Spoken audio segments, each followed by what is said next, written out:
মিথ্যা শান্তির মূল্য। আচ্ছা, একটু ভেবে দেখা যাক, একটা খুব পুরনো আর সাধারণ গল্পের আড়ালে যদি যুগ যুগ ধরে চলা একটা মারাত্মক সাইকোলজিক্যাল গেম লুকিয়ে থাকে। হ্যাঁ, আজ আমরা ঠিক এমন একটা বিষয় নিয়ে কথা বলবো। ইতিহাসে বারবার দেখা গেছে কিভাবে নিছক কথার মারপ্যাচে ফেলে দুর্বলকে ধ্বংস করা হয়।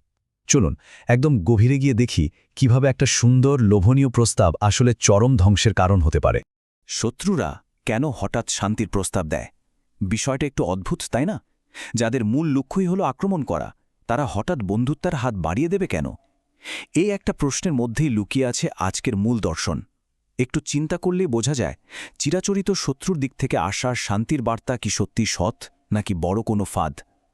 একটা প্রস্তাব বাইরে থেকে যতটা নিরীহ মনে হয়, অনেক সময়, বলতে গেলে বেশিরভাগ সময়ই তার ভেতরের উদ্দেশ্যটা হয় ঠিক ততটাই ভয়ঙ্কর। গল্পের মূল ভিত্তিটা খুব সহজ। এখানে তিনটে পক্ষ আছে: ধূর্ত নেকড়ের দল, একদল খুব সাধারণ সরল ভেড়া, আর তাদের সুরক্ষার পাহারাদার কিছু কুকুর। ব্যাস, এই হলো চরিত্র। কিন্তু পরিস্থিতিটা মোটেও সাধারণ নয়। এটা টিকে থাকার এক চরম লড়াই। কুকুরগুলো হলো সেই দেয়াল যা শত্রুকে দূরে রাখে, আর ভেড়ারা পুরোপুরি এই দেয়ালের ওপর নির্ভরশীল। কিন্তু নেকড়েরা যখন সরাসরি আক্রমণ করতে পারে না, তখন তারা শুরু করে এক সূক্ষ্ম মনস্তাত্ত্বিক খেলা, যাকে বলে মাইন্ড গেম। নেকড়েদের প্রস্তাবটা শুনলে যে কেউ অবাক হবে। তারা বলছে, আমাদের মধ্যে কেন সবসময় এই ভয় আর মারামারি চলবে? ওই দুষ্টু কুকুরগুলোর জন্যই তো যত অশান্তি। কি অদ্ভুত মিষ্টি আর যৌক্তিক শোনাচ্ছে কথাগুলো, তাই না? এটা একটা ক্লাসিক মনস্তাত্ত্বিক চাল। নেকড়েরা নিজেদের আসল চেহারাটা লুকিয়ে ফেলে, এমন একটা ভাব করল যেন তারাই ভুক্তভোগী। এখানে শান্তি শব্দটাকে কিন্তু কোনো সমাধান হিসেবে নয়, বরং আক্ষরিক অর্থেই একটা মারাত্মক অস্ত্র হিসেবে ব্যবহার করা হচ্ছে। এই চতুর কৌশলটা যদি আমরা ধাপে ধাপে ভাঙি, তাহলে বিষয়টা আরও পরিষ্কার হবে। ১ নম্বর, খুব লোভনীয় একটা শান্তি চুক্তির প্রস্তাব দেওয়া। ২ নম্বর, নিরাপত্তায় থাকা কুকুরগুলোকে দোষারোপ করা, যেন তারাই সব ঝামেলার মূল কারণ। আর ৩ নম্বর এবং সবচেয়ে মারাত্মক ধাপ হল প্রতিরক্ষা ব্যবস্থা সরিয়ে ফেলার দাবি করা। নেকড়েরা খুব সুকৌশলে বোঝাতে চাইল যে কুকুরগুলোকে তাড়িয়ে দিলেই চিরস্থায়ী শান্তি আসবে। যুক্তিটা এতটাই নিখুঁতভাবে সাজানো যে নিজের আত্মরক্ষার ঢাল ফেলে দেওয়াটাকেও হঠাৎ করে খুব দারুণ একটা বুদ্ধি বলে মনে হতে থাকে। এখানে সবচেয়ে ইন্টারেস্টিং বিষয়টা হলো এই বিশাল মানসিক পার্থক্যটা। একদিকে ভেড়াদের মারাত্মক সরলতা, আর অন্যদিকে নেকড়েদের সুচিন্তিত কৌশল। ভেড়ারা শুধু শান্তির কথাই ভাবছে, তারা প্রতিপক্ষের আসল উদ্দেশ্যটা ধরতেই পারছে না।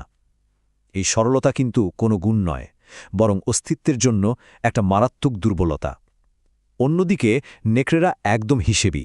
তারা খুব ভালো করেই জানে ঠিক কোথায় আঘাত করলে বা কেমন মিথ্যে প্রতিশ্রুতি দিলে বিনা বাধায় চূড়ান্ত জয় পাওয়া যাবে। আর এর ফলাফল কি হলো? অত্যন্ত ভয়াবহ, আর সেটা ঘটল চোখের পলকে। বোকা ভেড়ার দল প্ররোচনায় পা দিয়ে কুকুরগুলোকে তাড়িয়ে দিল। ব্যাস, ওই একটা ভুল সিদ্ধান্ত, ওই মুহূর্তের একটা বোকামি তাদের চূড়ান্ত ধ্বংস ডেকে আনল। কুকুরগুলো চলে যাওয়ার সাথে সাথেই ভেড়ার পাল পুরোপুরি অরক্ষিত। নেকড়েদের সামনে আর কোনো বাধাই রইল না।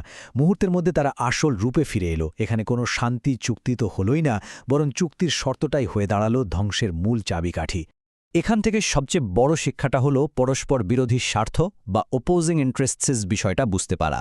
এমন কারো কথায় বিশ্বাস করাটা চরম বোকামি, যার চূড়ান্ত লক্ষ্যই হলো ধ্বংস করা। একটু ভেবে দেখলে বোঝা যায়, যখন একটা পক্ষের মূল উদ্দেশ্যই হয় ক্ষতি করা, তখন তাদের মুখে মিষ্টি কথা বা শান্তির বার্তার আসলে কোনো দাম নেই। এই নিয়মটা শুধু গল্পের জন্যই নয়, অস্তিত্ব রক্ষার যে কোনো লড়াইয়ের জন্যই সত্যি।